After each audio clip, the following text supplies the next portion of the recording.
Sa isang liblib na baryo sa paanan ng kabundukan ng Rizal ay may isang batang lalaki na nagngangalang Tomas. 12 taong gulang pa lamang siya, ngunit sanay na sa hirap ng buhay. Maagang namatay ang kaniyang ama dahil sa sakit, habang ang kaniyang ina naman ay nagtitinda lamang ng gulay sa palengke tuwing madaling araw. Dahil dito, bata pa lamang si Tomas ay natuto na siyang magbanat ng buto upang makatulong sa kanilang munting pamilya. Maliit lamang ang kanilang kubo na yari sa kawayan at pawid. Sa likod nito ay may munting bukirin na kanilang sinasaka. Kapag umaga ay gigising si Tomas bago pa sumikat ang araw upang mag-igib ng tubig mula sa balon. Pagkatapos noon ay pupunta siya sa bukid upang magbungkal ng lupa at magtanggal ng damo habang ang malamig na hangin ay dumadampi sa kaniyang balat. Kahit mahirap ang buhay, ay hindi nawawala ang kabutihan sa puso ni Tomas. Mahilig siyang tumulong sa matatanda at kahit kapos sila sa pagkain, ay marunong siyang magbahagi. Dahil dito ay mahal siya ng mga taga-baryo. Ngunit may isang bagay na matagal ng pangarap ni Tomas. Pangarap niyang magkaroon ng sariling kalabaw. Sa kanilang baryo, ang mga may kalabaw ay mas mabilis makatapos ng gawain sa bukid. Ang iba ay nakakapag-araro ng malawak na lupa at nakakapag-ani ng marami. Samantalang si Tomas at ang kaniyang ina ay mano-manong nag-aararo gamit lamang ang simpleng kagamitan. Madalas ay nakikita niya ang sarili na nakatitig sa mga kalabaw na naliligo sa ilog habang iniisip kung kailan kaya siya magkakaroon ng sarili niyang kasama sa bukid. Isang hapon, habang pauwi si Tomas mula sa kagubatan kung saan siya namumulot ng kahoy na panggatong, may narinig siyang mahinang ungol mula sa gilid ng masukal na damuhan. Huminto siya. Muli niyang narinig ang tunog. Dahan-dahan siyang lumapit habang hawak ang tali ng kaniyang binuhat na kahoy. Nang kaniyang alisin ang makapal na damo, ay nakita niya ang isang maliit na biik ng kalabaw na nakahandusay sa lupa. Payat ito at tila nanghihina. May sugat pa ito sa paa. Ano kaya ang nangyari sa iyo? Bulong ni Tomas habang dahan-dahan niyang hinahaplos ang ulo ng hayop. Tumingin sa kanya ang maliit na kalabaw. Sa mga mata nito ay tila may lungkot at takot. Napansin ni Tomas na walang ibang kalabaw sa paligid. Mukhang iniwan ito o kaya naman ay nawala sa kawan. Kahit hirap sa buhay ay hindi kinaya ni Tomas na pabayaan ang hayop. Binuhat niya ang maliit na kalabaw kahit nahihirapan siya at dahan-dahan niya itong inuwi sa kanilang kubo.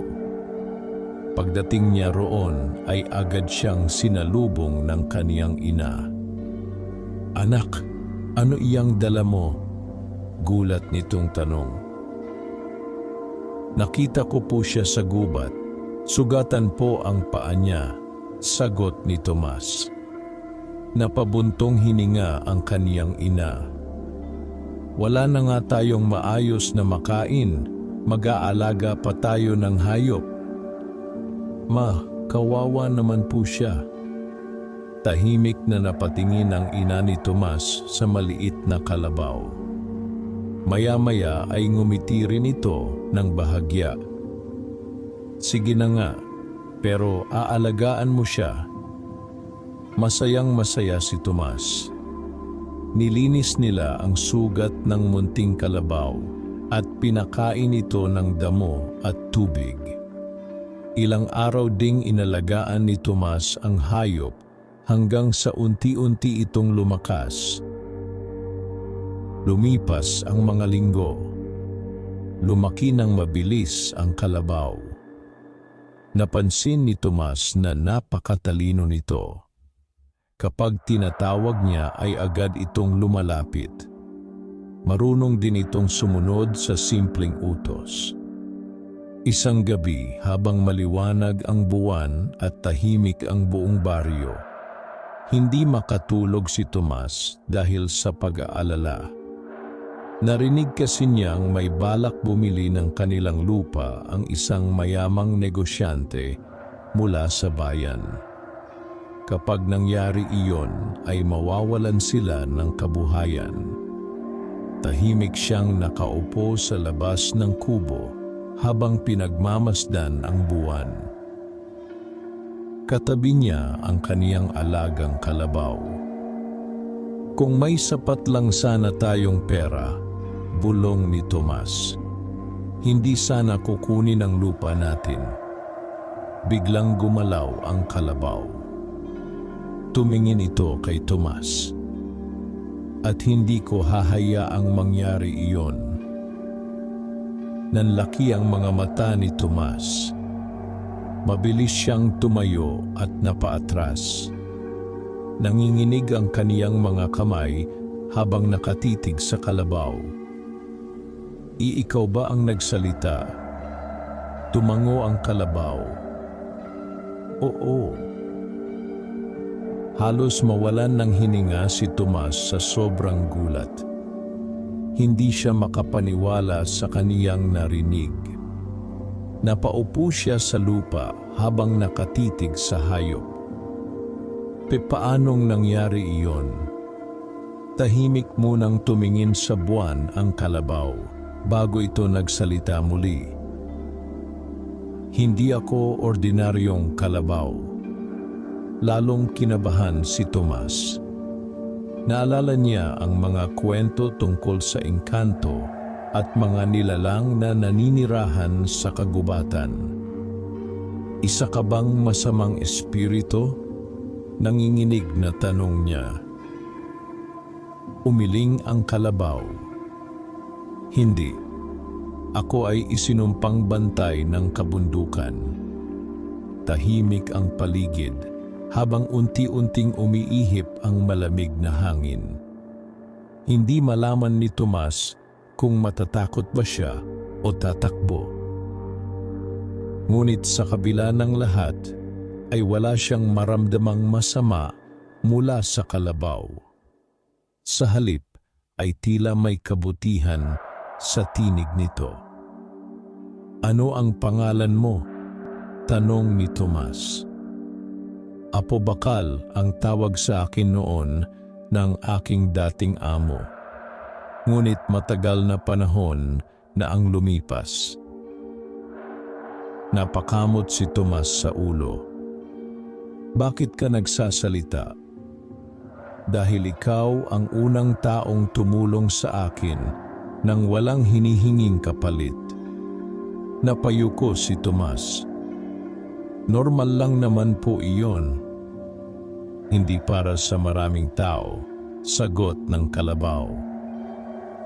Unti-unting nagkwento si Apo Bakal. Noon pa raw ay tagapagbantay na siya ng kabundukan. Maraming tao ang nagtangkang hulihin siya dahil pinaniniwalaang may kapangyarihan siyang magdala ng kayamanan sa sinumang makahuli sa kaniya. Dahil dito ay nagtago siya sa kagubatan sa loob ng maraming taon. Ngunit isang araw ay nasugatan siya matapos siyang habulin ng mga mangangaso. Doon siya nakita ni Tomas. Tahimik na nakinig ang bata habang namamangha sa lahat ng kaniyang naririnig. Hindi ko akalaing may mga kagaya mo pala talaga, sabi ni Tomas. Marami pang hiwaga sa mundong hindi alam ng tao, sagot ni Apo Bakal.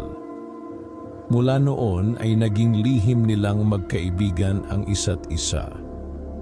Tuwing gabi ay nagkukwento si Apo Bakal tungkol sa mga lihim ng kagubatan, mga sinaunang nilalang, at mga mahiwagang lugar na hindi nakikita ng ordinaryong tao. Maraming natutunan si Tomas. Ngunit higit sa lahat ay natutunan niyang hindi lahat ng mahiwaga ay dapat katakutan. Lumipas ang mga araw at lalong naging malapit ang dalawa.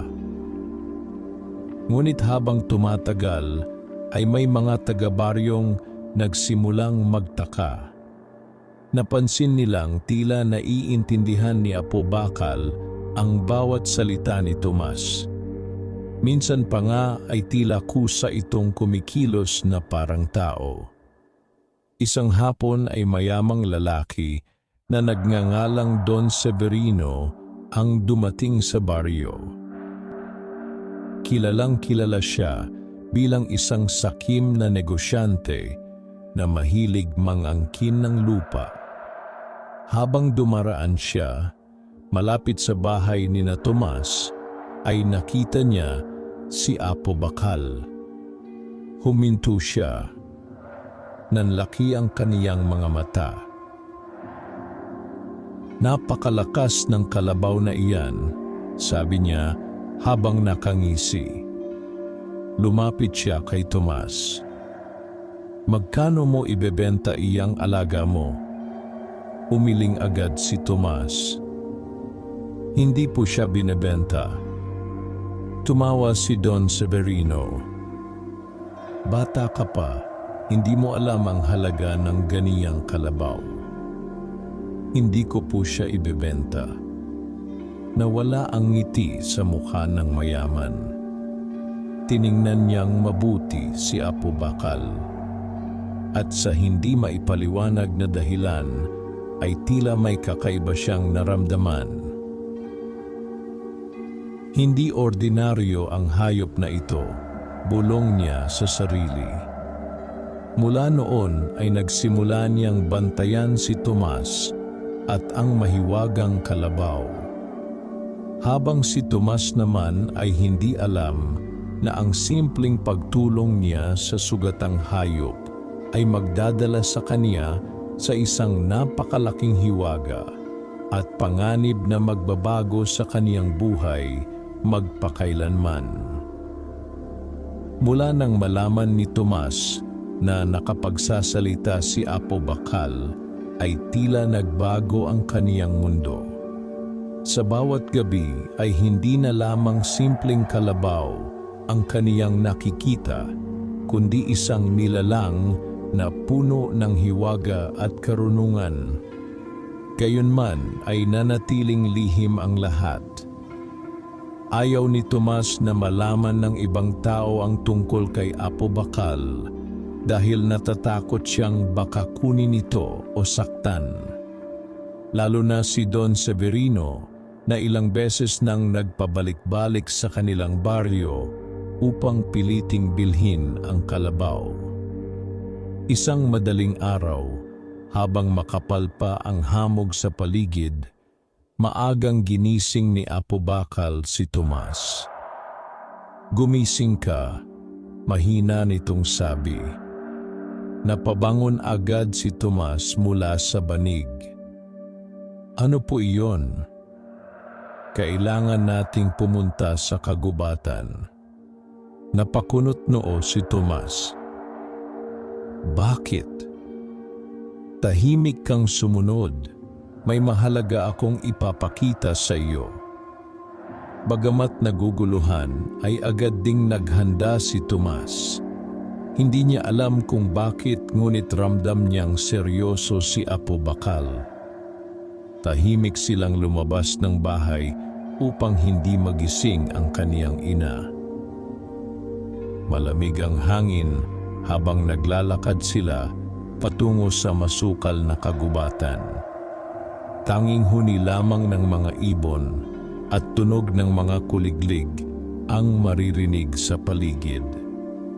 Habang tumatagal, ay lalong lumalalim ang kanilang pinapasok.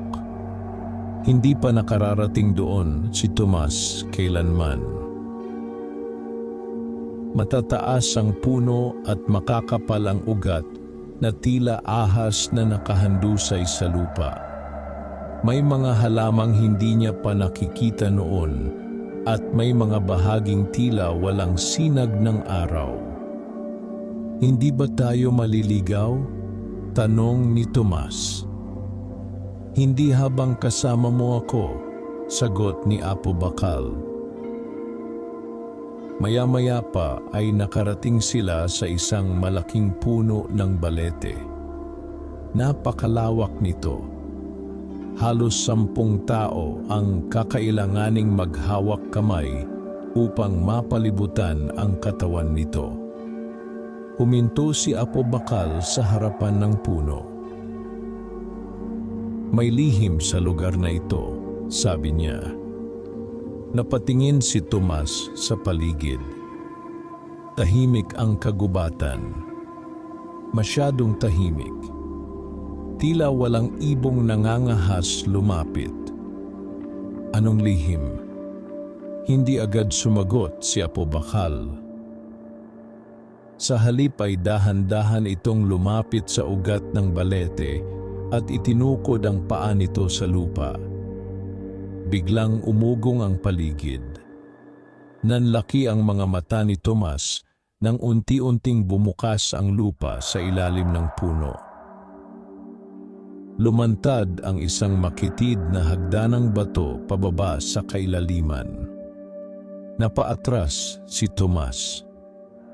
Ano iyan? Lugar na matagal nang nakatago sa tao, sagot ni Apo Bakal. Hindi malaman ni Tomas kung matatakot ba siya o mamamangha. Ngunit nanaig ang kaniyang kuryosidad. Dahan-dahan silang bumaba. Habang lumalalim sila ay lalo ring lumalamig ang hangin. Ang mga dingding ay gawa sa lumang bato na nababalot ng lumot. Maya-maya ay nakarating sila sa isang malawak na silid sa ilalim ng lupa. Halos mawalan ng salita si Tomas. Sa gitna ng silid ay may malinaw na tubig na tila maliit na lawa. Ang buong paligid ay naiilawan ng mga kumikislap na batong nakadikit sa dingding. Parang ibang mundo ang lugar. Napakaganda, bulong ni Tomas. Dito naninirahan noon ang mga sinaunang tagapagbantay ng kabundukan, sabi ni Apo Bakal. Habang naglalakad sila ay may napansin si Tomas sa gitna ng lawa. May isang gintong kahon na nakapatong sa batong pedestal. Ano yon? Tanong niya. Isang bagay na matagal nang binabantayan. Napatingin si Tomas kay Apo Bakal. Kayamanan ba iyan? Mas mahalaga pa kaysa kayamanan. Unti-unting lumapit si Tomas sa gintong kahon. Ngunit bago pa man siya makalapit ay biglang umihip ang malakas na hangin sa loob ng kuweba. Nagsimulang umugong ang paligid. At mula sa kadiliman ay may mabigat na tinig na umaling-aungaw. Sino ang nagtangkang pumasok sa banal na silid? Napalingon si Tomas. Nanigas siya sa kaniyang kinatatayuan nang makita ang dalawang nagliliyab na matang unti-unting lumitaw mula sa dilim. Maya-maya ay lumantad ang isang napakalaking nilalang. Isa itong higanting aso na kulay abo ang balahibo at halos kasinlaki ng kalabaw. Nakausli ang matutulis nitong pangil habang matalim na nakatitig kay Tomas. Apo Bakal, malalim nitong sabi, "Bakit mo dinala rito ang tao?" Humakbang si Apo Bakal sa harap ni Tomas. Hindi siya ordinaryong bata. Tahimik na tiningnan ng nilalang si Tomas. Pakiramdam ng bata ay tila binabasa nito ang kaniyang pagkatao. Kinabahan siya. "Wala po akong masamang balak," nanginginig niyang sabi. Lumapit ang dambuhalang aso. Halos mawalan ng lakas si Tomas habang nakatitig sa naglalakihang mata nito. Ngunit maya-maya ay umurong din ang nilalang. "Malinis ang kaniyang puso," sabi nito. Napabuntong hininga si Tomas. "Ako si Bantay," sabi ng nilalang, tagapagbantay ng lihim na lugar na ito. Hindi pa rin makapaniwala si Tomas sa lahat ng nangyayari. Una ay nagsasalitang kalabaw. Ngayon naman ay dambuhalang aso sa ilalim ng lupa. "Bakit ninyo ako dinala rito?" tanong niya. Tumingin si Apo Bakal sa gintong kahon. "Dahil ikaw ang napili." "Napili saan?" Tahimik na nagkatinginan sina Apo Bakal at Bantay. Pagkatapos ay nagsalita si Bantay. "May malaking panganib na paparating sa kabundukan." Napakunot noo si Tomas. "Anong panganib?" "May taong naghahanap sa kapangyarihang nakatago rito." Biglang pumasok sa isip ni Tomas si Don Severino. Si Don Severino ba? Hindi sumagot si Apo Bakal, ngunit sapat na ang katahimikan nito upang maunawaan ni Tomas ang sagot. "Paano niya nalaman ang lugar na ito?" tanong ni Tomas. "Matagal nang naghahanap ng hiwaga ang pamilya niya," sagot ni Bantay. "Naniniwala silang may nakatagong kayamanan sa kabundukan." Napayuko si Tomas. Kapag nakuha niya iyon, ano ang mangyayari? "Masisira ang balanse ng kabundukan," sagot ni Apo Bakal. "Maraming tao ang madadamay." Tahimik si Tomas. Hindi niya inaasahang mapapasama siya sa ganitong lihim. Isa lamang siyang simpleng batang mahirap. Ngunit ngayon ay tila may malaking tungkulin nang nakapatong sa kaniyang balikat. Lumapit si Apo Bakal sa gintong kahon. "Panahon na upang malaman mo ang katotohanan." Dahan-dahan nitong itinulak ang kahon. Unti-unti itong bumukas, at nang makita ni Tomas ang laman nito ay halos hindi siya makahinga sa gulat. Sa loob ng kahon ay may isang makinang na batong kulay bughaw. Ngunit hindi iyon ordinaryong bato. Dahil tila may liwanag itong tumitibok na parang puso. At habang nakatitig si Tomas rito, ay may kung anong kakaibang init na kaniyang naramdaman sa kaniyang dibdib.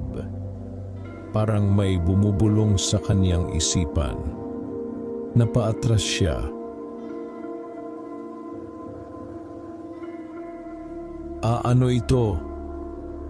"Ang pusod ng kabundukan," sagot ni Apo Bakal. Biglang yumanig ang buong kuweba. Nalaglag ang maliliit na bato mula sa kisame. Nanlaki ang mga mata ni Bantay. "May ibang tao rito." Mabilis na napalingon si Tomas. At mula sa pasukan ng kuweba ay unti-unting lumitaw ang ilang lalaking may dalang sulo. Sa likod nila ay nakangising nakatayo si Don Severino. Sa wakas, malamig nitong sabi, "Nakita ko rin ang lihim na matagal kong hinahanap." Naging mabigat ang hangin sa loob ng lihim na kuweba matapos lumitaw si Don Severino kasama ang kaniyang mga tauhan. Ang liwanag ng kanilang mga sulo ay sumayaw sa malamig na dingding habang unti-unti silang lumalapit kina Tomas. Naramdaman ni Tomas ang mabilis na tibok ng kaniyang dibdib. Hindi niya akalaing matutuntun sila ng mayamang negosyante. Ngunit sa paraan ng pagngisi nito ay tila matagal na silang sinusundan. "Tama pala ang aking hinala," sabi ni Don Severino habang nakatitig sa makinang na bato sa loob ng gintong kahon. "May nakatagong kapangyarihan nga rito." Mahigpit na humakbang si Apo Bakal sa harap ng kahon. "Hindi mo dapat ginagalaw ang lugar na ito," matigas nitong sabi. Napahinto ang mga tauhan ni Don Severino nang marinig nilang nagsalita ang kalabaw. Nanlaki ang kanilang mga mata. "Anong klaseng hayop iyan?" bulong ng isa. Ngunit sa halip na matakot ay lalo pang natawa si Don Severino. "Kaya pala kakaiba ka," sabi niya habang nakatitig kay Apo Bakal. "Hindi ka ordinaryong nilalang." Humakbang siya palapit. "Matagal ko nang hinahanap ang kapangyarihang nakatago sa kabundukang ito. At ngayon ay wala nang pipigil sa akin." Umungol si Bantay. Dahan-dahang lumabas ang matutulis nitong pangil habang umiilaw ang mga mata nito. "Umalis kayo rito," babala nito. Ngunit hindi natinag si Don Severino. Sa halip ay itinuro niya ang baril na nakasukbit sa kaniyang baywang. "Hindi ninyo ako matatakot." Nanigas si Tomas. Hindi pa siya nakakakita ng totoong baril noon nang ganoon kalapit. "Don Severino," sabi ni Tomas, "huwag ninyo pong kunin ang bato. Baka may mangyaring masama." Napalingon sa kanya ang matanda. "At bakit naman kita pakikinggan? Hindi po para sa tao ang bagay na iyan." Ngumisi si Don Severino. "Ang lahat ng kayamanan sa mundong ito ay para sa taong marunong kumuha." Tumango siya sa kaniyang mga tauhan. "Kunin ninyo ang bato." Agad na lumapit ang dalawang lalaki sa gintong kahon. Ngunit bago pa man nila ito mahawakan, ay biglang yumanig ang buong kuweba. Umaling-aungaw ang malalim na ugong mula sa ilalim ng lupa. Nagsimulang kumislap ng malakas ang bughaw na bato. "Ano ang nangyayari?" sigaw ng isa sa mga tauhan. Biglang nagdilim ang paligid. At mula sa lawa sa gitna ng kuweba, ay unti-unting umangat ang tubig na tila may sariling buhay. Napaatras ang mga lalaki sa takot. "Lumabas kayo rito," sigaw ni Bantay. Ngunit huli na. Parang mga ahas na sumugod ang tubig sa mga tauhan ni Don Severino. Nagkagulo ang mga ito habang pilit tumatakas. May isang lalaki na nadulas at bumagsak sa sahig. "Ako po'y tulungan ninyo," sigaw niya. Ngunit walang lumingon. Takot na takot ang lahat. Samantala ay mabilis na lumapit si Don Severino sa kahon habang abala ang lahat sa kaguluhan. "Hindi mo makukuha iyan," sigaw ni Tomas. Tumakbo siya upang pigilan ang matanda, ngunit mabilis siyang itinulak nito. Napabagsak si Tomas sa malamig na bato. Bago pa siya makatayo ay mabilis nang sinunggaban ni Don Severino ang makinang na bato. Sa sandaling mahawakan niya ito ay biglang kumalat ang nakakasilaw na liwanag sa buong kuweba. Napahiyaw ang matanda. Parang may enerhiyang dumaloy sa kaniyang katawan. Nanginginig siyang napaluhod habang mahigpit na hawak ang bato. "Ano ito?" sigaw niya. Unti-unting nagdilim ang kaniyang mga mata. Lumakas ang hangin sa loob ng kuweba. Nagsimulang mabiyak ang lupa. "Masisira ang kuweba," sigaw ni Bantay.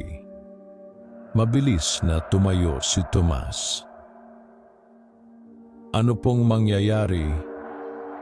"Hindi dapat inaalis ang pusod ng kabundukan," sagot ni Apo Bakal. "Kapag tuluyang nagising ang kapangyarihan nito, maaaring gumuho ang buong bundok."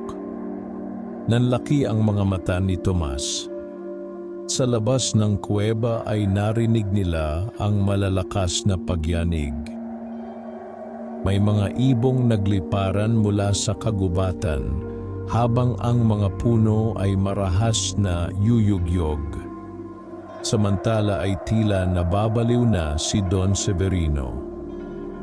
"Ang lakas, akin ito," sigaw niya habang hawak ang bato. Ngunit maya-maya ay napahawak siya sa kaniyang ulo. "Hindi, ano ito?" Lumakas ang bughaw na liwanag. At sa likod ng matanda ay unti-unting nabuo ang isang napakalaking anino. Halos mawalan ng hininga si Tomas nang makita iyon. Mistulang higanteng nilalang na gawa sa usok at liwanag. Naglalagablab ang mga mata nito habang nakatingin kay Don Severino. Mapag-imbot na tao, umalingaw-ngaw nitong tinig. "Hindi ka karapat-dapat." Napahiyaw sa takot ang mga tauhan ni Don Severino at nagsitakbuhan palabas ng kuweba. Ngunit hindi makagalaw ang matanda. Parang may puwersang pumipigil sa kanya. "Tulungan ninyo ako," sigaw niya. Ngunit walang lumapit. Mabilis na tumakbo si Tomas papalapit. "Tomas, huwag!" sigaw ni Apo Bakal. Ngunit hindi nakinig ang bata. Kahit masama si Don Severino ay hindi niya kayang pabayaan ito.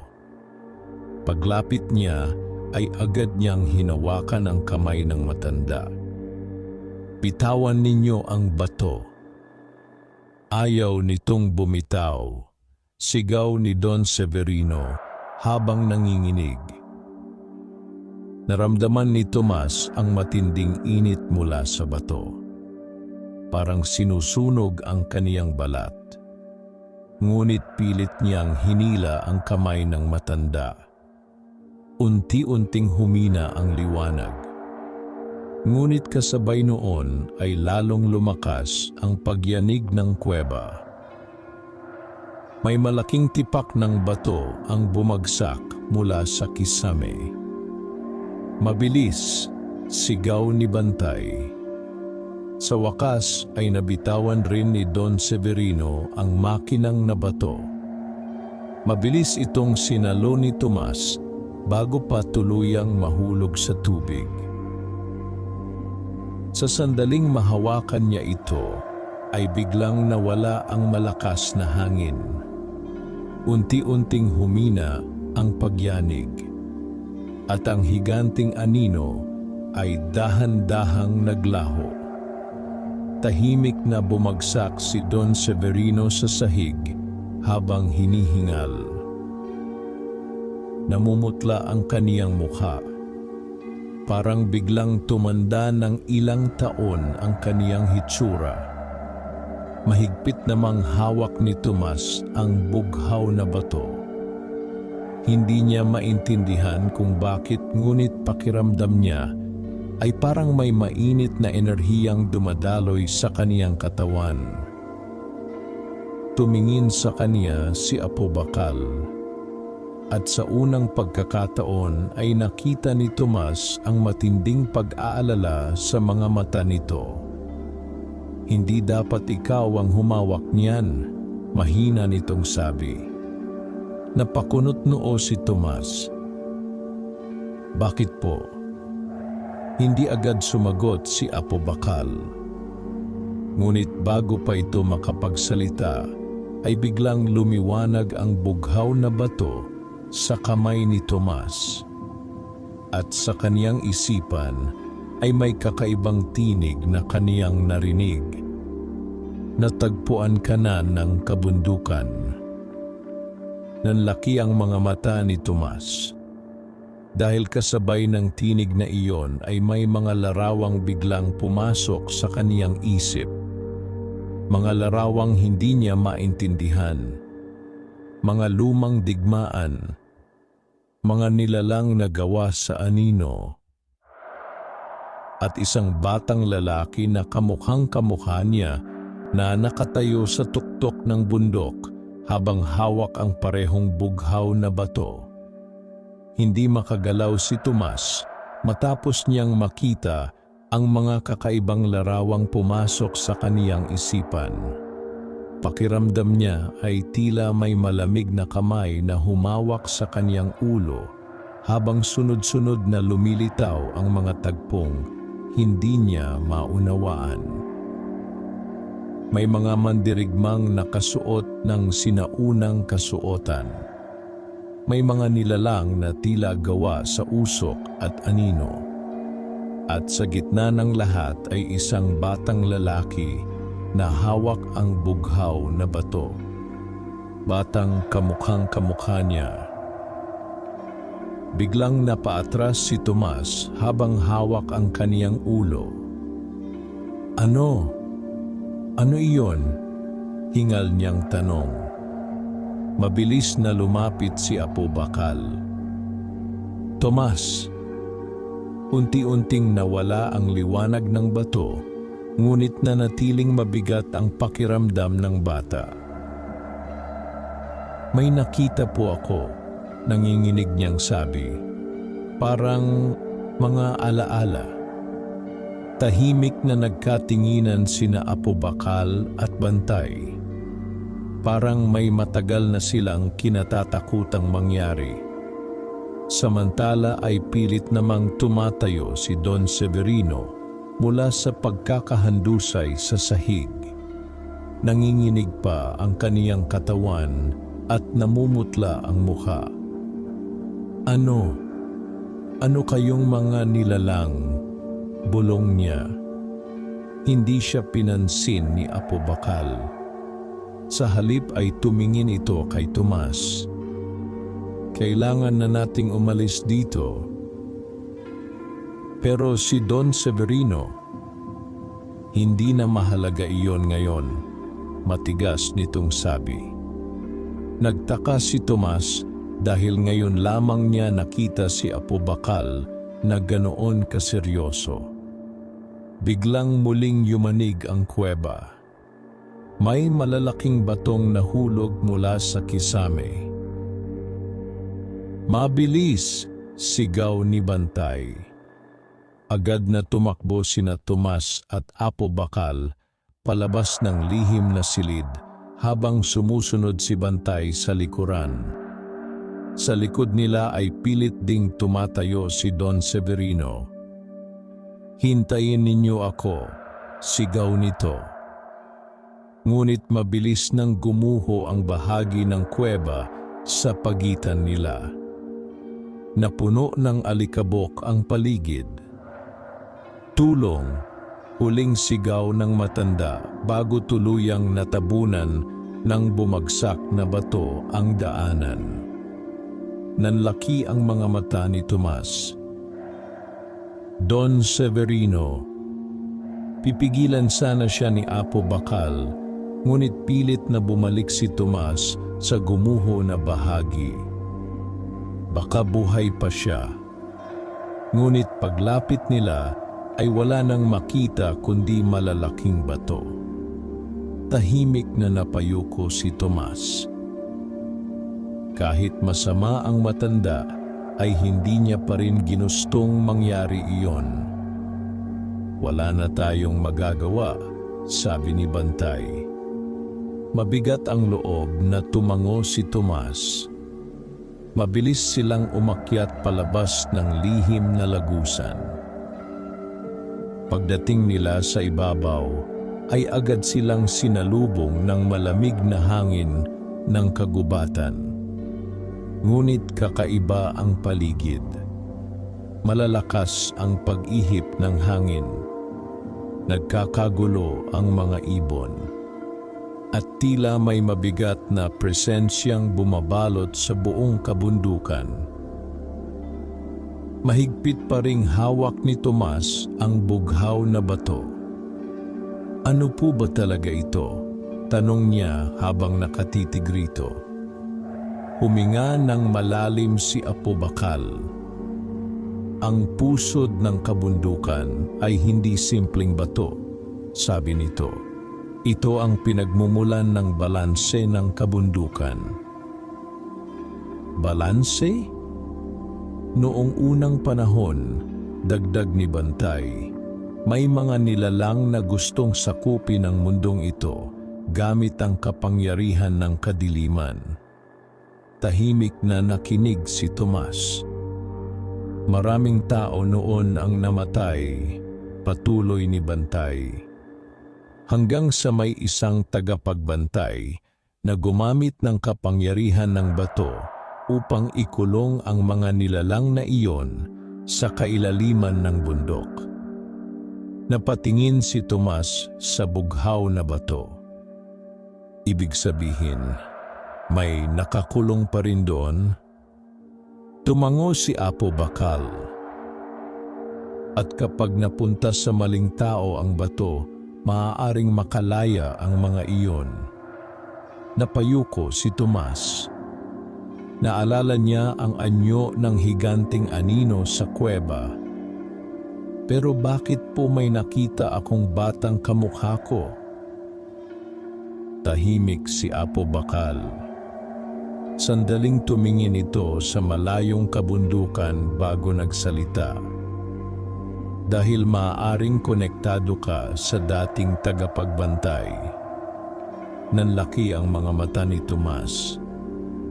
Ako, hindi pa namin tiyak, sabi ni Bantay. Ngunit hindi basta-basta tumutugon ang bato sa kahit sino. Hindi malaman ni Tomas ang kaniyang mararamdaman. Isa lamang siyang ordinaryong bata.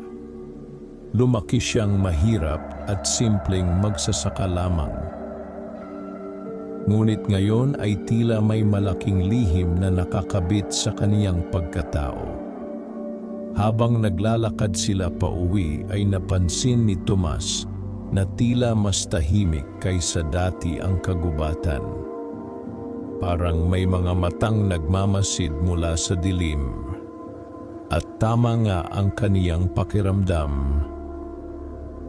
Sa malayo, sa likod ng mga puno, ay may isang maitim na nilalang na nakatitig sa kanila.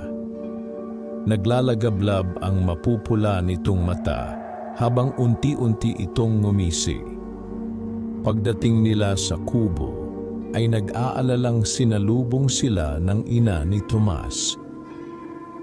Tomas, kanina pa kita hinahanap. Pasensya na po, inay.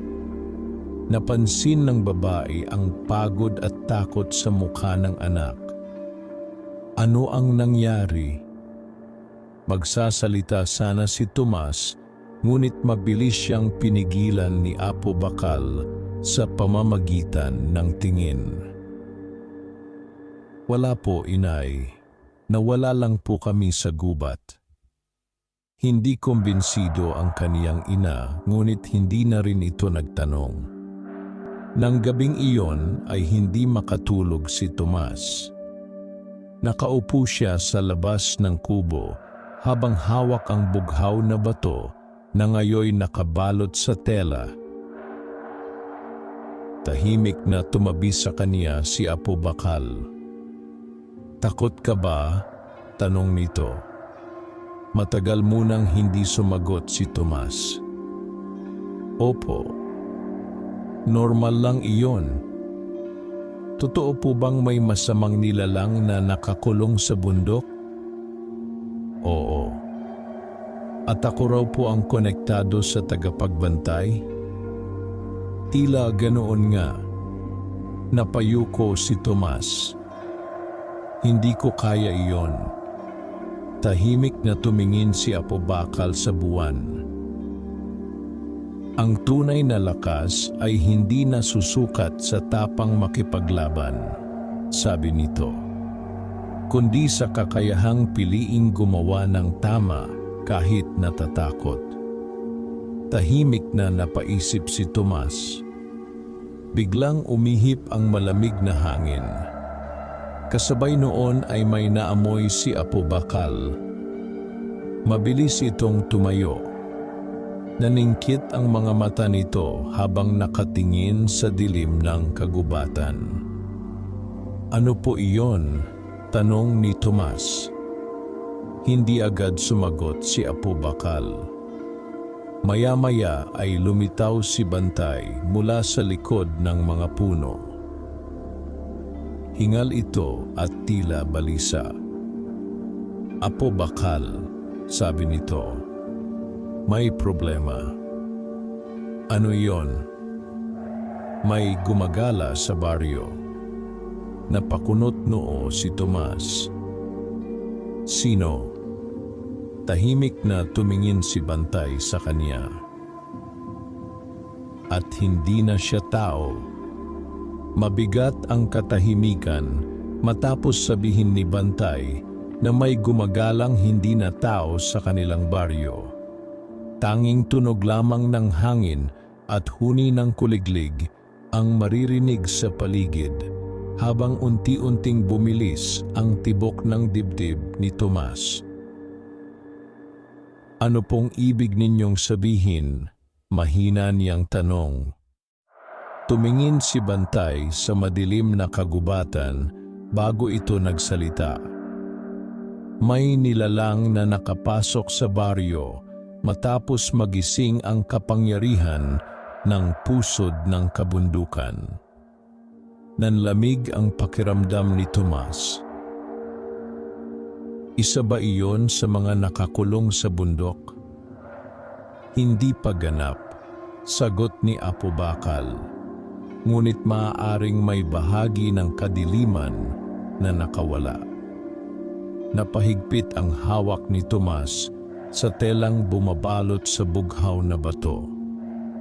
"Kasalanan ko po ba ito?" Mabilis na umiling si Apo Bakal. "Hindi mo ginusto ang nangyari.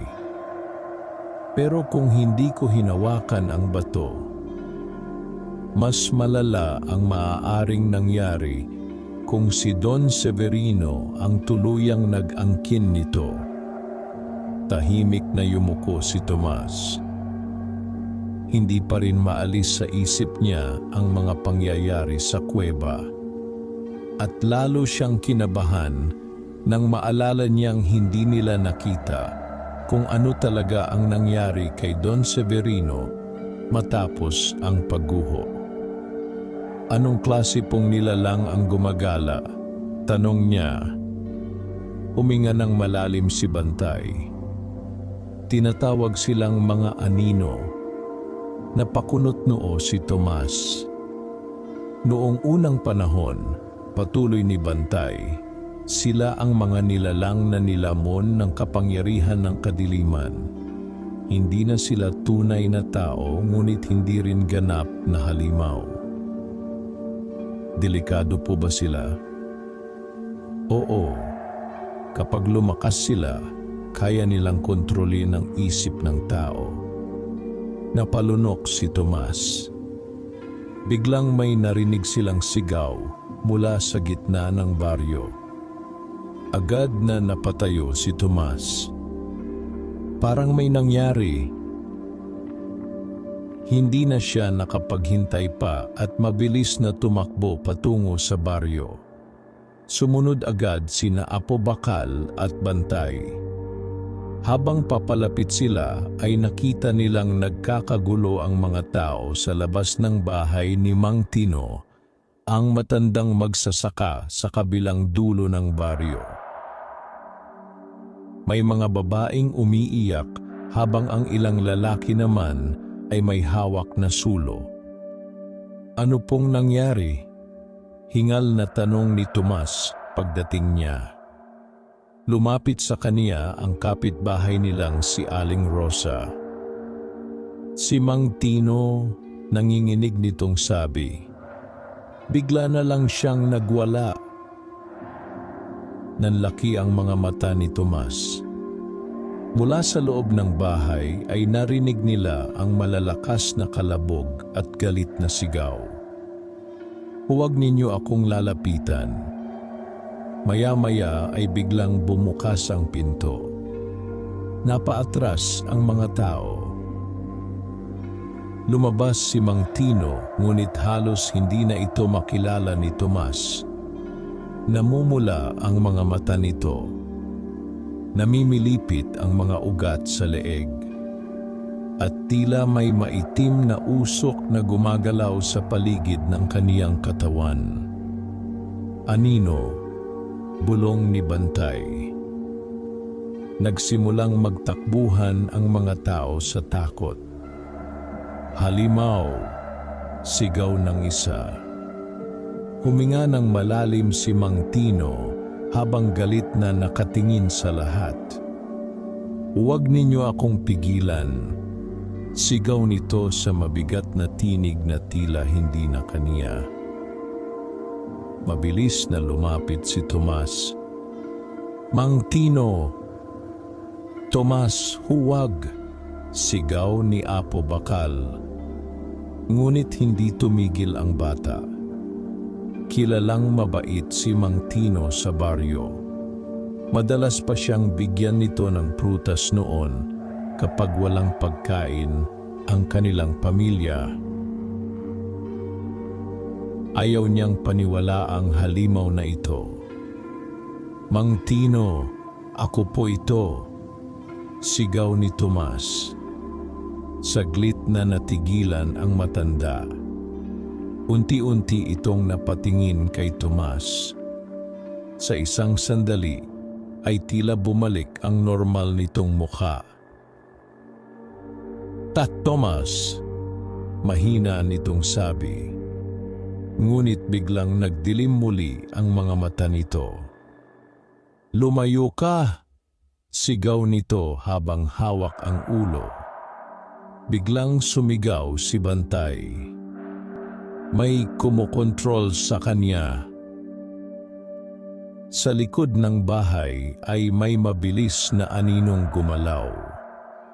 Mabilis itong tumalon sa bubong. Nakita ni Tomas ang isang maitim na nilalang na payat at mahaba ang mga kamay. Namumula ang mga mata nito habang nakangising nakatingin sa kanila. Nanigas ang mga tao sa takot. Ano iyan? Sigaw ng isang lalaki. Biglang tumalon ang nilalang pababa. Mabilis itong sumugod kay Tomas. Ngunit agad na humarang si Apo Bakal. Malakas nitong sinalpok ang nilalang gamit ang ulo nito, dahilan upang tumilapon iyon sa lupa. Umaling-aungaw ang nakakatakot na ungol ng halimaw. Dalhin mo ang bato, sigaw ni Apo Bakal kay Tomas. Ano pong gagawin ko? Ilapit mo kay Mang Tino. Bagamat natatakot ay mabilis na inilabas ni Tomas ang bughaw na bato mula sa tela. Agad itong nagliwanag. Nang tumama ang liwanag kay Mang Tino ay napahiyaw ito habang lumalabas mula sa kaniyang katawan ang maitim na usok. Unti-unting bumagsak sa lupa ang matanda. Kasabay noon ay sumigaw ng malakas ang maitim na nilalang. Galit nitong tiningnan si Tomas. Tagapagmana, paus nitong sabi. Nanlaki ang mga mata ni Tomas. Bago pa siya makagalaw ay mabilis nang tumalon ang nilalang patungo sa kagubatan at nawala sa dilim. Tahimik ang buong baryo. Lahat ay nakatitig kay Tomas, pati ang makinang na bughaw na bato sa kaniyang kamay. Dahan-dahang bumangon si Mang Tino habang hinihingal. Ano? Anong nangyari? Mahina nitong tanong. Walang makasagot. Dahil sa unang pagkakataon ay nakita ng mga taga-baryo ang isang bagay na hindi kayang ipaliwanag ng normal na isip. Unti-unting umatras ang ilang tao palayo kay Tomas. May takot sa kanilang mga mata. May mahika, bulong ng isa. Hindi normal ang batang iyan. Narinig iyon ni Tomas. At sa unang pagkakataon ay naramdaman niyang baka hindi na siya tingnan ng mga tao bilang ordinaryong bata. Biglang lumapit si Aling Rosa. Tomas, nanginginig nitong sabi, ano ba talaga ang hawak mo? Hindi agad nakasagot ang bata. Tumingin siya kay Apo Bakal at Bantay.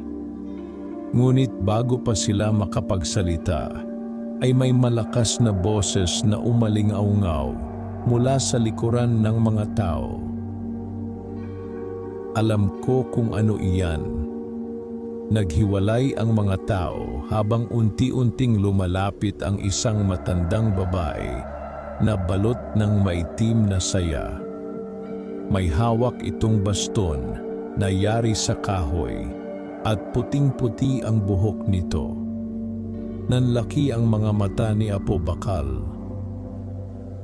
Hindi maaari, mahina nitong sabi. Napatingin si Tomas sa kanya. Kilala mo po siya? Tahimik na tumingin ang matandang babae kay Tomas. At nang magsalita ito ay tila biglang lumamig ang buong paligid. Matagal kitang hinintay, apo ng huling tagapagbantay.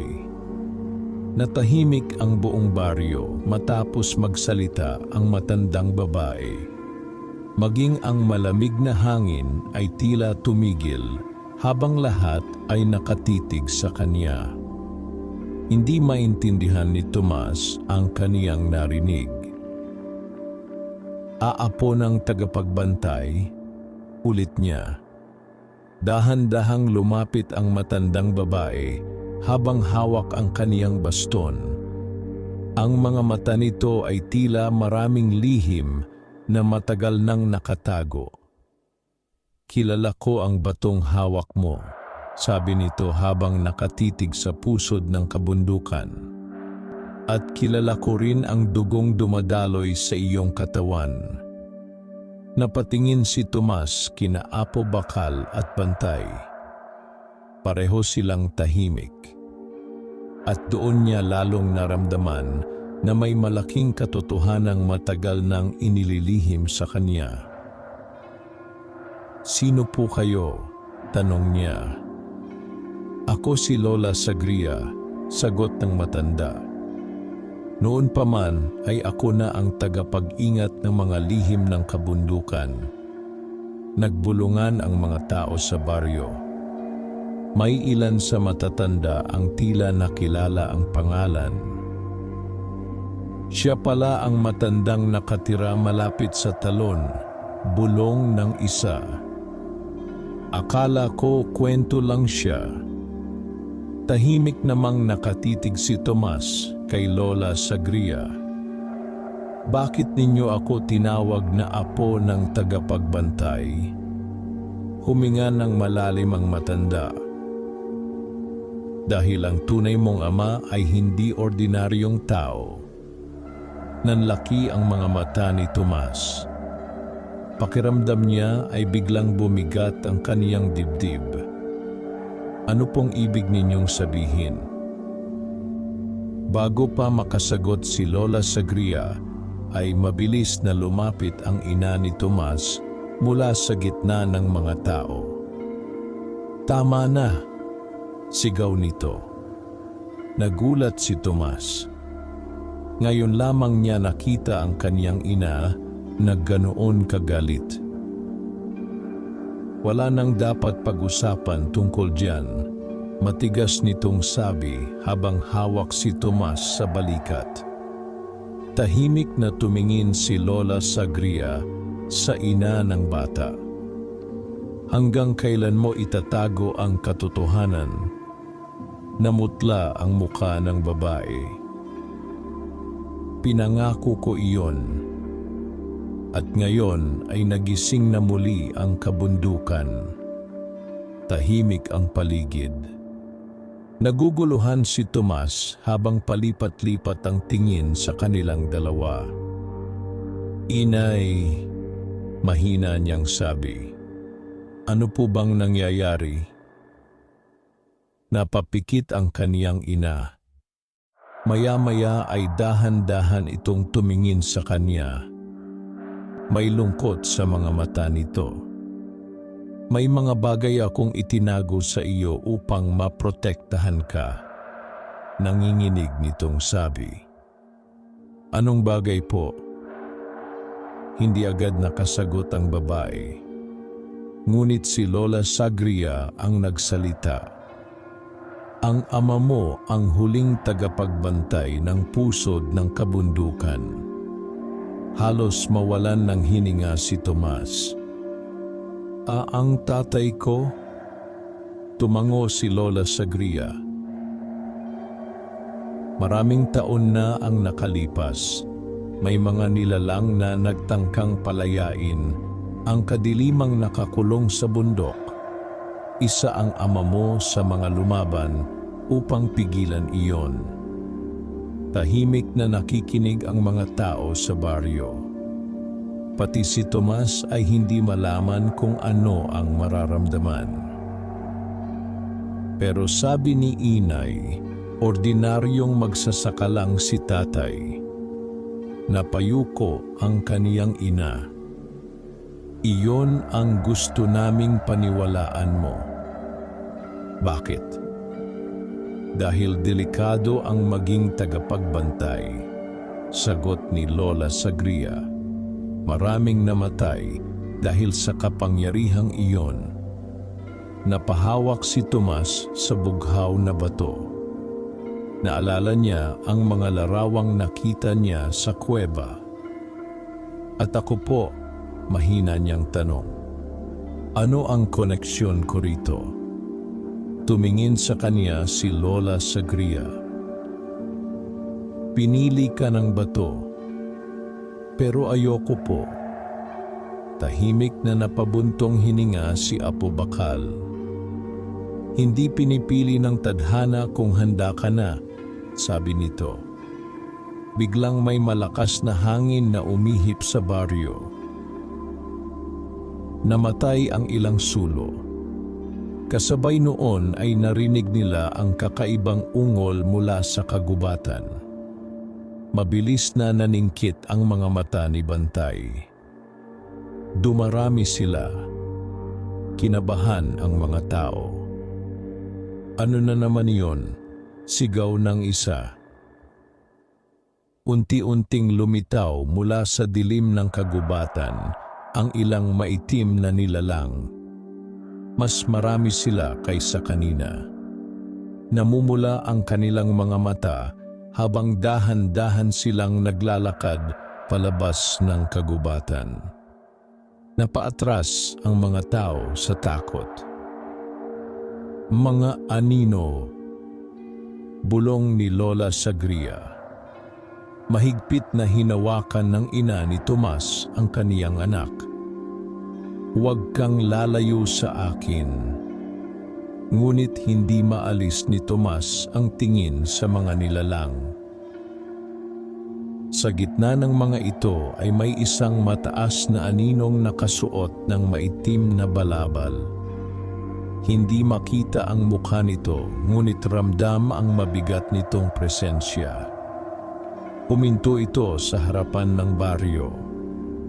At nang magsalita ito ay tila lumamig ang buong gabi. Sa wakas, paos nitong sabi, natagpuan na rin namin ang tagapagmana. Nanginig si Tomas. Pakiramdam niya ay tila nakatingin ng diretso sa kaniyang kaluluwa ang nilalang. Sino ka? Sigaw ni Apo Bakal. Dahan-dahang ngumisi ang maitim na nilalang. Ako si Morgul. Biglang nagbago ang mukha ni Lola Sagria. Hindi maaari. Buhay ka pa? Tumawa ng mababa ang nilalang. Hindi ako madaling mamatay. Nagsimulang umugong ang lupa. Unti-unting kumalat ang maitim na usok sa paligid ng baryo. Nagsisigawan ang mga tao habang nagsitakbuhan papasok ng kanilang mga bahay. Gusto namin ang pusod ng kabundukan, sabi ni Morgul habang nakatitig kay Tomas, at ibibigay mo iyon sa amin. Mahigpit na hinawakan ni Tomas ang bato. Hindi. Biglang nagliwanag ang bughaw na bato sa kaniyang kamay. Napaatras ang ilang anino habang sumisigaw. Ngunit hindi natinag si Morgul. Sa halip ay lalo itong ngumisi. Talagang ikaw nga. Humakbang si Apo Bakal sa harapan ni Tomas. Hindi mo siya makukuha. At sa unang pagkakataon ay nagsimulang magbago ang anyo ni Apo Bakal.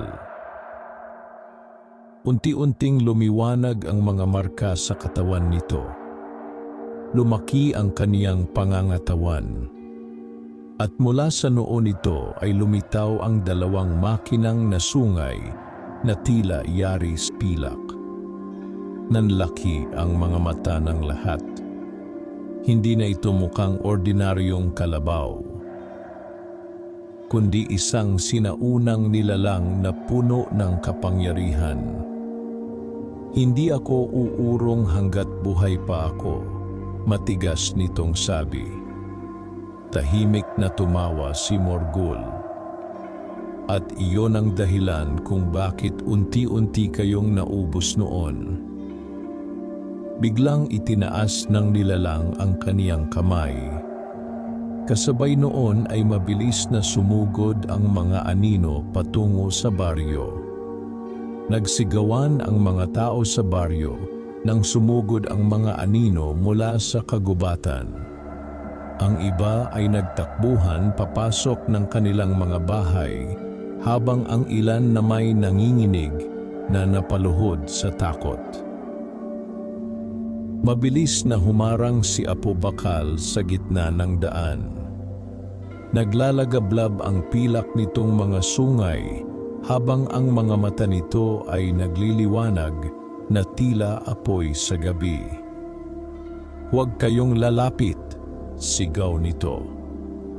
Ngunit hindi tumigil ang mga nilalang. Parang mga gutom na hayop silang sumugod sa baryo.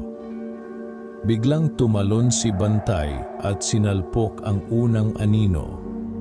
Tumilapon ito sa lupa at naglaho na parang usok. Ngunit may dalawa pang pumalit agad. Masyado silang marami, sigaw ni Bantay. Mahigpit na hawak ni Tomas ang bughaw na bato habang nanginginig. Hindi niya alam ang kaniyang gagawin. Tomas, sigaw ni Lola Sagria, ilabas mo ang kapangyarihan ng bato. Hindi ko po alam kung paano. Makinig ka sa tibok nito. Napatingin si Tomas sa pusod ng kabundukan. Tama si Lola Sagria. Parang may tibok itong parang puso. Unti-unti niyang ipinikit ang kaniyang mga mata habang mahigpit itong hawak. Sa gitna ng kaguluhan ay may narinig siyang mahinang tinig sa kaniyang isipan. Protektahan mo sila. Biglang nagliwanag ang bato. Nanlaki ang mga mata ni Tomas nang may bughaw na liwanag na kumalat sa paligid ng baryo. Napatili ang ilang anino habang umatras ang mga ito mula sa liwanag. Ano iyon? Sigaw ng isang taga-baryo. Maging si Morghul ay napahinto. Tahimik nitong pinagmasdan si Tomas. Lumalakas na ang kapangyarihan niya, malamig nitong sabi. Hingal na napabukas ng mata si Tomas. Hindi siya makapaniwala sa kaniyang nagawa. Ngunit hindi pa tapos ang laban. Biglang sumugod si Morghul. Mabilis ito na parang hangin. Bago pa makagalaw si Tomas, ay nasa harapan na niya ang nilalang. Mahahaba ang mga kuko nito at namumula ang mga mata. Akin na ang bato, sigaw nito. Ngunit agad na humarang si Apo Bakal. Malakas nitong sinuwag si Morghul gamit ang makinang nasungay. Tumilapon ang nilalang at bumangga sa malaking puno. Yumanig ang lupa. Tahimik na tumayo si Morghul habang unti-unting lumalabas ang maitim na usok mula sa katawan nito. Matagal kitang hinintay, Apo Bakal, sabi nito habang nakangisi. Hindi kita hahayaang makalapit sa bata. Tumawa si Morghul. Hindi mo na kayang pigilan ang pagbabalik ng kadiliman. Muling sumugod ang nilalang. Nagbanggaan sila ni Apo Bakal sa gitna ng baryo. Ang bawat bangga ay nagpapayanig sa lupa. Habang pinapanood iyon ni Tomas ay napansin niyang tila humihina si Apo Bakal. Unti-unti ring kumukupas ang liwanag ng mga sungay nito. Nasugatan siya noon sa kuweba, sabi ni Bantay habang hingal. Hindi pa siya ganap na magaling. Kinabahan si Tomas. Biglang napasigaw ang kaniyang ina. Tomas, yumuko! Mabilis siyang napayuko nang may isang aninong tumalon patungo sa kanya. Agad itong sinunggaban ni Bantay at kinagat sa leeg. Ngunit maya-maya ay may isa pang anino ang lumitaw sa likuran ni Bantay at sinugatan ito sa tagiliran. Napahiyaw ang dambuhalang aso. Bantay! Sigaw ni Tomas. Galit na galit siyang napahawak sa bato. At sa sandaling iyon ay muling nagliwanag ang pusod ng kabundukan. Mas maliwanag kaysa dati. Biglang kumalat ang malakas na bughaw na enerhiya sa paligid. Tumilapon ang mga anino na tila tinamaan ng malakas na hangin. Maging si Morgul ay napaatras. Nanlaki ang mga mata ni Lola Sagria. Hindi maaari. Napatingin si Tomas sa kaniyang kamay. Hindi niya sinasadyang gawin iyon. Ngunit ramdam niyang tila may kapangyarihang gumigising sa loob niya. Kasabay noon ay muling nagpakita sa kaniyang isipan ang mga kakaibang larawan. Isang mandirigma, isang bundok na nagliliyab, at isang tinig. Dugo ng tagapagbantay. Ikaw ang susunod. Napahawak si Tomas sa ulo habang hinihingal. Tomas! Sigaw ng kaniyang ina. Ngunit bago pa siya malapitan, ay biglang sumigaw si Morgul. Hindi pa siya handa, galit nitong sabi. At bigla nitong itinuro si Tomas. Kasabay noon ay may maitim na usok na mabilis na sumugod sa bata. Hindi na nakagalaw si Tomas. Ngunit bago pa siya tamaan ay mabilis na humarang ang kaniyang ina.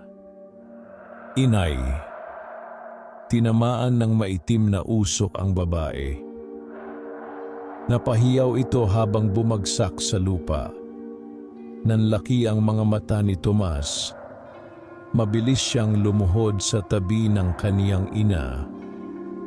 Inay, nanginginig ang katawan ng babae habang unti-unting nangingitim ang mga ugat sa kaniyang leeg. Huwag, mahina nitong sabi. Napaluha si Tomas. Ano pong ginawa ninyo sa kaniya? Sigaw niya kay Morgul. Ngumisi ang nilalang. Unti-unti siyang lalamunin ng dilim. Galit na tumayo si Tomas. Sa unang pagkakataon ay naramdaman niyang parang may apoy sa loob ng kaniyang dibdib. Mahigpit niyang hinawakan ang bughaw na bato.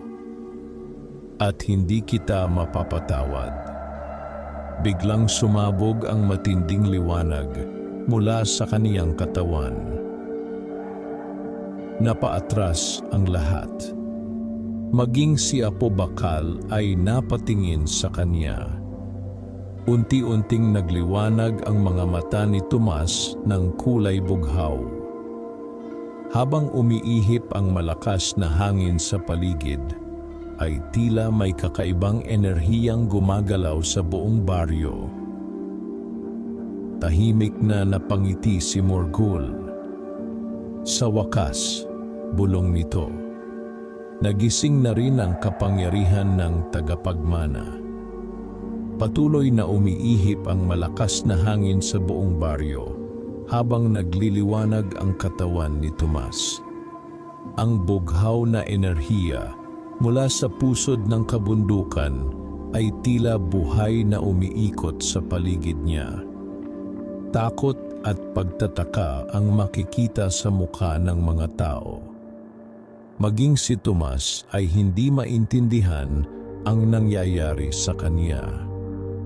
Pakiramdam niya ay may puwersang gumigising mula sa kaniyang dibdib. At kasabay noon, ay lalo niyang naririnig ang mahinang mga tinig sa kaniyang isipan. Protektahan mo ang kabundukan. Pigilan mo ang dilim. Tuparin mo ang sinumpaan. Napahawak si Tomas sa ulo habang nanginginig. Ano ba ito? Mahina niyang sabi. Sa kaniyang paanan ay nakahandusay ang kaniyang ina na hirap huminga habang kumakalat ang maitim na ugat sa katawan nito. Inay, nanginginig niyang bulong. Ngumisi si Morgul habang pinagmamasdan siya. "Ramdam mo ba?" sabi nito. "Iyan ang kapangyarihang matagal nang natutulog sa dugo mo." "Patahimikin mo," sigaw ni Tomas. Biglang sumiklab ang bughaw na liwanag mula sa kaniyang katawan. Napaatras si Morgul habang itinataas ang braso upang protektahan ang sarili. Nanlaki ang mga mata ng mga anino. Tunay nga, bulong ng isa. Mabilis na lumapit si Apo Bakal kay Tomas. "Kontrolin mo ang emosyon mo," sigaw nito. "Kapag hinayaan mong lamunin ka ng galit, maaaring magising ang mas malaking kapahamakan." Ngunit halos hindi marinig ni Tomas ang mga salita nito. Nakatitig lamang siya kay Morgul habang unti-unting umiinit ang kaniyang katawan. Sa unang pagkakataon ay nakaramdam siya ng matinding galit. Galit dahil nasaktan ang kaniyang ina. Galit dahil nadamay ang baryo. At galit dahil pakiramdam niya ay ninanakaw sa kanya ang normal niyang buhay. Muling sumugod si Morgul. Ngunit bago pa ito makalapit, ay kusang umangat ang katawan ni Tomas ng bahagya mula sa lupa. Nanlaki ang mga mata ng lahat. Biglang kumalat ang malakas na bughaw na enerhiya mula sa kaniyang kamay. Tinamaan si Morgul at tumilapon ito ng malayo. Bumangga ang nilalang sa malaking puno, dahilan upang mabiyak ito sa gitna. Tahimik ang buong baryo. Walang makapaniwala sa kanilang nasaksihan. Hingal na napatingin si Tomas sa kaniyang kamay. "Ako ba ang gumawa noon?" Ngunit hindi pa tapos si Morgul. Unti-unti itong tumayo habang lumalabas ang makapal na usok sa katawan nito. Mas mabangis na ngayon ang mukha nito. "Mas lalo kitang kailangan," malamig nitong sabi. Biglang nagsimulang gumalaw ang maitim na ulap sa kalangitan. Umugong ang paligid. At mula sa kagubatan ay may narinig silang malalalim na ungol. Naningkit ang mga mata ni Bantay. Hindi maganda ito. "Ano iyon?" tanong ni Tomas. Tahimik na tumingin si Bantay sa kagubatan. Tinatawag niya ang iba. Maya-maya ay nagsimulang lumitaw ang mas malalaking anino mula sa dilim ng kagubatan. Mas matataas ang mga ito kaysa ordinaryong tao. Mahahaba ang kanilang mga braso at tila yari sa purong usok ang katawan. Nagsimulang mag-iyakan ang mga tao sa baryo. "Halimaw, paano tayo makakaligtas?" Mahigpit na napakuyom ang kamao ni Tomas. Hindi siya maaaring umatras. Hindi habang nasa panganib ang lahat. "Tomas," sabi ni Lola Sagria habang lumalapit, "kailangan mong matutunang gamitin ang bato."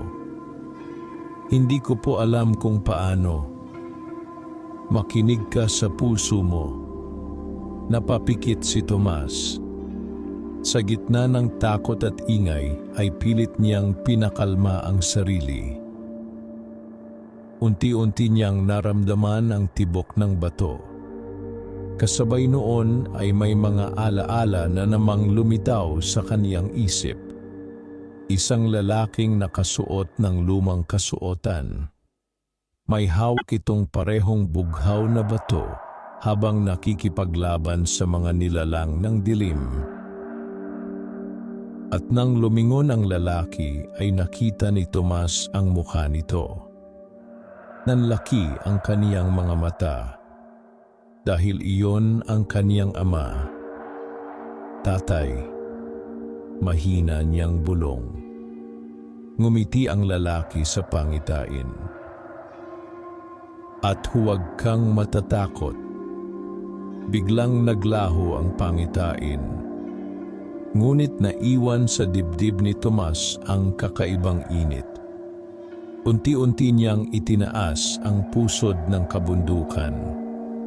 At sa unang pagkakataon ay kusa niyang naramdaman kung paano ito gamitin. Mabilis na kumalat ang bughaw na liwanag sa buong baryo. Bumuo ito ng malaking harang na tila salamin ng enerhiya. Nang sumugod ang mga anino, ay agad silang tumama rito at napaatras. Nagsigawan ang mga tao sa gulat. Pinoprotektahan tayo ng bata. Hingal na napaluhod si Tomas. Ramdam niyang mabilis na uubos ang kaniyang lakas. Ngunit kahit pagod ay pilit siyang tumayo. Hindi niya hahayaang may masaktan muli. Galit na tumingin si Morgul sa harang ng liwanag. Hindi ka pa sapat na malakas, sigaw nito. At bigla nitong itinaas ang dalawang kamay. Kasabay noon ay nagsimulang umugong ang lupa. Maya-maya ay nagbitak ang gitna ng baryo. Napaatras ang mga tao habang sumisigaw. Mula sa malaking bitak ay unti-unting lumabas ang isang dambuhalang kamay na kulay itim. Mahaba ang mga kuko nito at tila nababalot ng usok. Nanlaki ang mga mata ni Lola Sagria. Hindi maaari. Ano po iyon? Nanginginig na tanong ni Tomas. Namutla ang matanda. Isa sa mga sinaunang nilalang na nakakulong sa ilalim ng bundok. Unti-unting umangat ang nilalang mula sa lupa. Halos kasinlaki ito ng dalawang bahay. May naglalagablab itong pulang mata at malaking bunganga na puno ng matutulis na pangil. Nagsimulang magsitakbuhan ang mga tao sa matinding takot. Samantala ay nakangising nakatingin si Morgul kay Tomas. Tingnan natin, malamig nitong sabi. Kung kaya mo ngang maging tunay na tagapagbantay. Nayanig ang buong baryo nang tuluyang makaahon ang dambuhalang nilalang mula sa malaking bitak sa lupa. Tila nabalot ng kadiliman ang paligid habang ang maitim nitong katawan ay patuloy na lumalaki sa harap ng lahat. Naglalagablab ang mapupula nitong mata at sa bawat paghinga nito ay may usok na lumalabas sa napakalaki nitong bunganga. Nagsigawan sa takot ang mga tao. Tumakbo kayo. Maliligtas ba tayo rito? May ilang batang umiiyak habang pilit silang inilalayo ng kanilang mga magulang. Ngunit si Tomas ay nanatiling nakatayo sa gitna ng baryo.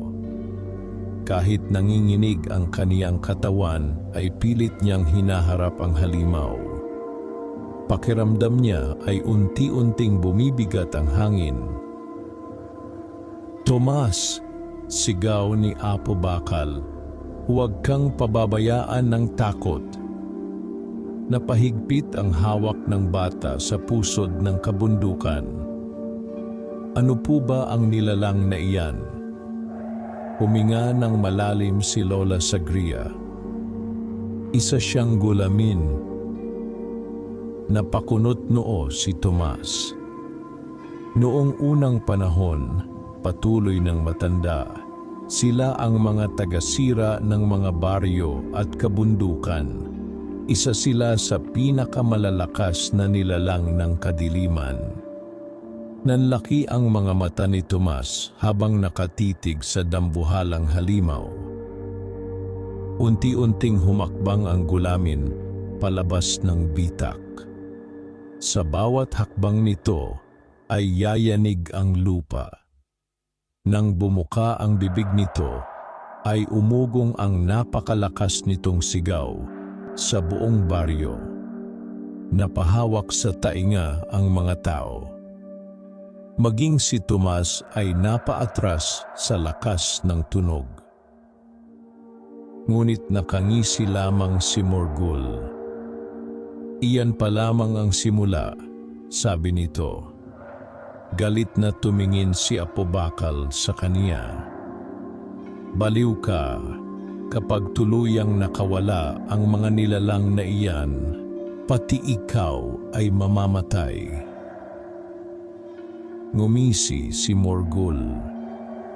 Mas gugustuhin kong lamunin ng dilim ang mundo kaysa manatiling mahina. Biglang iwinasiwas ng gulamin ang napakalaki nitong braso. Tumama iyon sa isang bahay na yari sa kawayan. Sa isang iglap ay nagkadurog-durog ang bahay. Napahiyaw ang mga tao. Hindi! Sigaw ni Tomas. Mabilis siyang tumakbo palapit habang hawak ang bato. Biglang nagliwanag ang pusod ng kabundukan. At mula rito ay may bughaw na sinag na tumama sa dambuhalang nilalang. Napaatras ang gulamin habang sumisigaw sa galit. Ngunit hindi ito tuluyang napigilan. Tomas, sigaw ni Bantay, hindi sapat ang basta paggamit ng kapangyarihan. Kailangan mong ituon ang isip mo. Hingal na napahawak si Tomas sa dibdib. Ramdam niyang unti-unting nauubos ang kaniyang lakas. Ngunit nang makita niyang hirap huminga ang kaniyang ina sa lupa, ay muling nagliyab ang kaniyang determinasyon. Hindi siya maaaring matalo. Biglang tumalon si Apobakal at malakas na sinuwag ang gulamin sa tagiliran. Umaling-aungaw ang malakas na dagundong. Napaatras ang dambuhalang nilalang ng ilang hakbang. Ngunit mabilis itong gumanti. Isang malakas na hampas ng kamay nito ang tumama kay Apobakal. Tumilapon ang mahiwagang kalabaw at bumangga sa malaking puno. Apobakal! Sigaw ni Tomas. Piliting tumayo si Apobakal, ngunit kapansin-pansing mahina na ito. May maitim ng marka sa gilid ng katawan nito. Masyadong malakas, hingal nitong sabi. Samantala ay muling sumugod ang ilang anino sa baryo. Mabilis na hinarang ni Bantay ang mga ito, kahit sugatan na rin siya. Patuloy ang kaguluhan sa paligid. Habang pinagmamasdan iyon ni Tomas, ay muli na namang lumiwanag ang bato sa kaniyang kamay. At kasabay noon ay may narinig siyang tinig sa kaniyang isipan. Hindi sapat ang lakas lamang. Biglang lumitaw sa kaniyang isip ang larawan ng kaniyang ama. Nakatayo ito sa gitna ng kabundukan habang hawak ang parehong bato. Ang tunay na tagapagbantay, sabi ng tinig, ay gumagamit ng puso, hindi galit. Unti-unting huminga ng malalim si Tomas. Pumikit siya habang pilit kinakalma ang sarili. Unti-unti niyang inalis ang galit sa kaniyang dibdib. At sa halip ay inisip niya ang mga taong gusto niyang protektahan. Ang kaniyang ina, ang baryo, si Apo Bakal at Bantay, at lahat ng walang kalaban-laban. Muling nagliwanag ang pusod ng kabundukan. Ngunit ngayon ay mas mahinahon ang liwanag nito. Mas maliwanag, mas mainit. Nanlaki ang mga mata ni Lola Sagria. Sa wakas, unti-unting lumutang ang katawan ni Tomas habang umiikot sa kanya ang bughaw na enerhiya. Maging ang hangin ay tila sumusunod sa kaniyang galaw. Napatingin sa kanya si Morgul. At sa unang pagkakataon ay nawala ang ngiti nito. Huwag mong sabihin. Dahan-dahang itinaas ni Tomas ang kaniyang kamay patungo sa gulamin. Biglang lumitaw sa paligid ng dambuhalang nilalang ang malalaking bughaw na tanikala ng liwanag. Mahigpit nitong binalot ang katawan ng halimaw. Umalingaungaw ang nakabibinging sigaw ng gulamin habang pilit itong kumakawala. Ngunit lalong humihigpit ang mga tanikala. Hindi maaari, galit na sigaw ni Morgul. Mabilis itong sumugod kay Tomas. Ngunit agad na humarang si Bantay. Kahit sugatan ay buong lakas nitong kinagat ang braso ni Morgul. Napaatras ang nilalang sa galit. Taksil na hayop.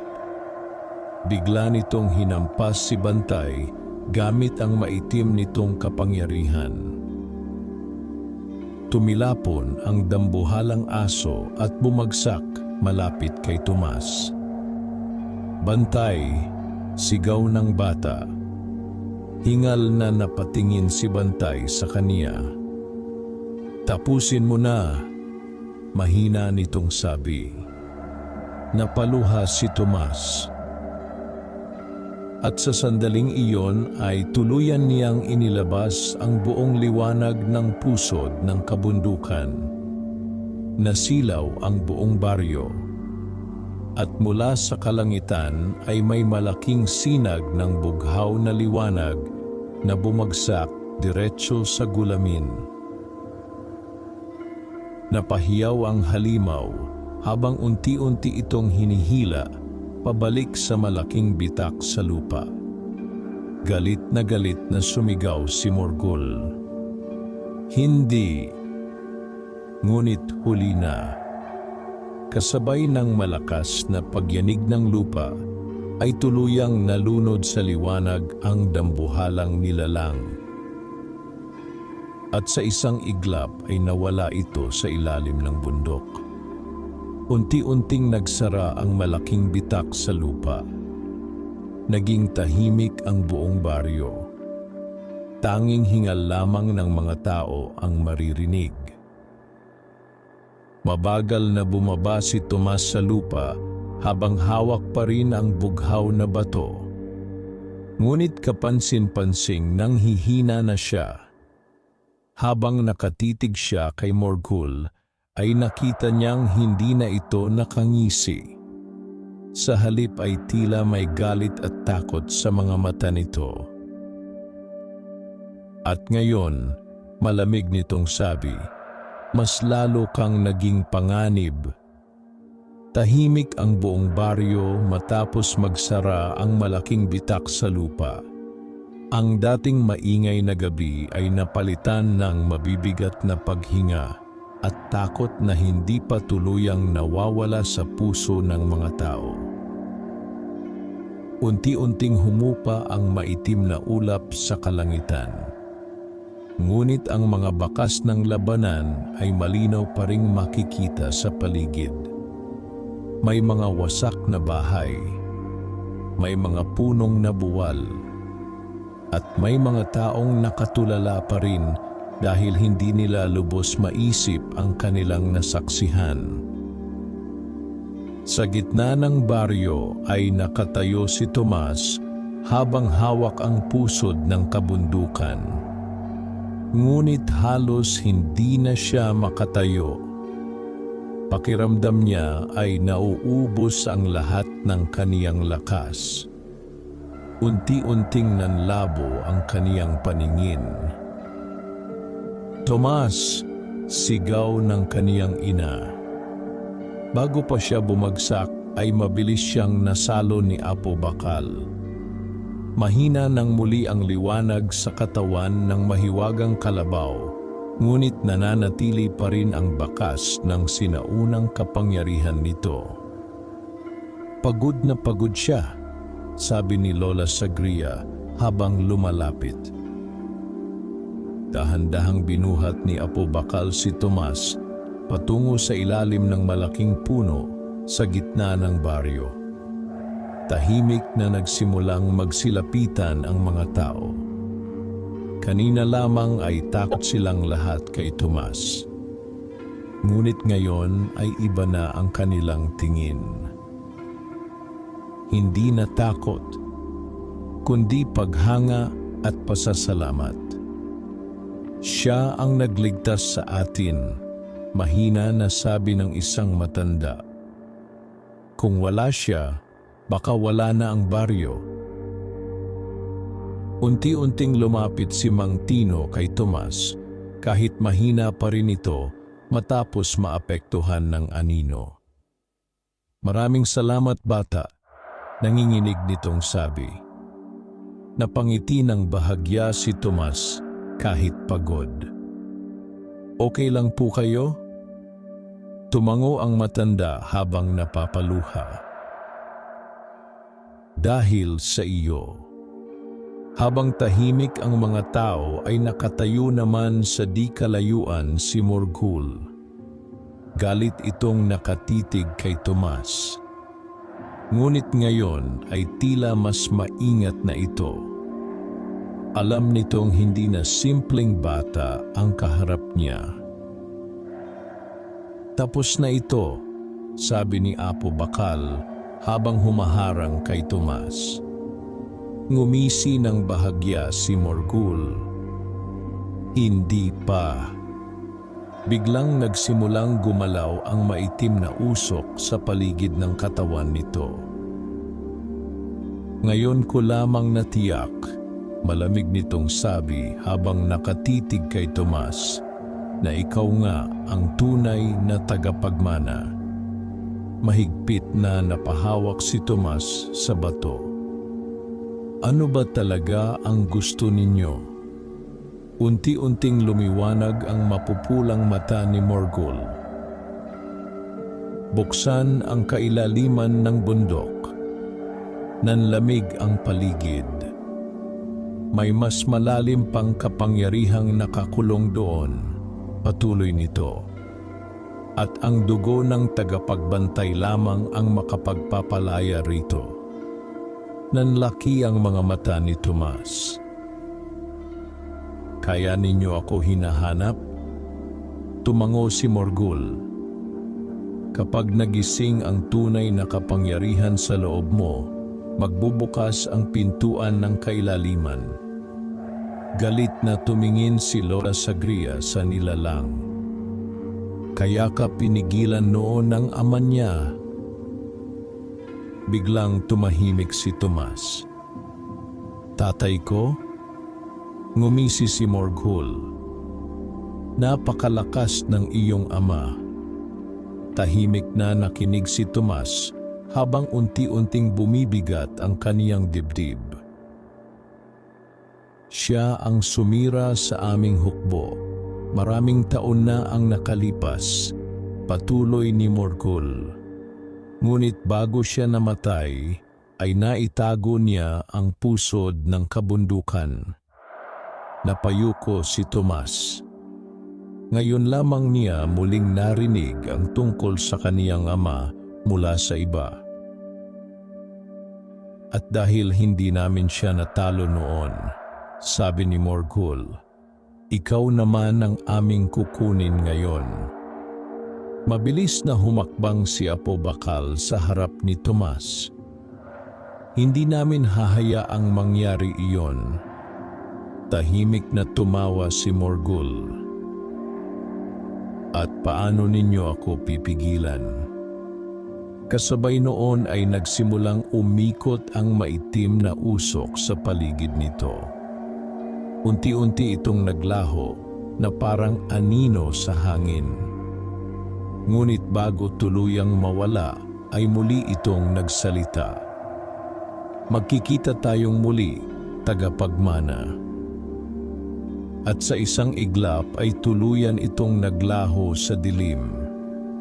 Tahimik ang buong baryo. Ngunit ramdam ng lahat na hindi pa tapos ang panganib. Mabigat na napaupo si Tomas sa lupa habang hawak ang bato. Biglang napahawak siya sa dibdib nang muling lumiwanag ang pusod ng kabundukan.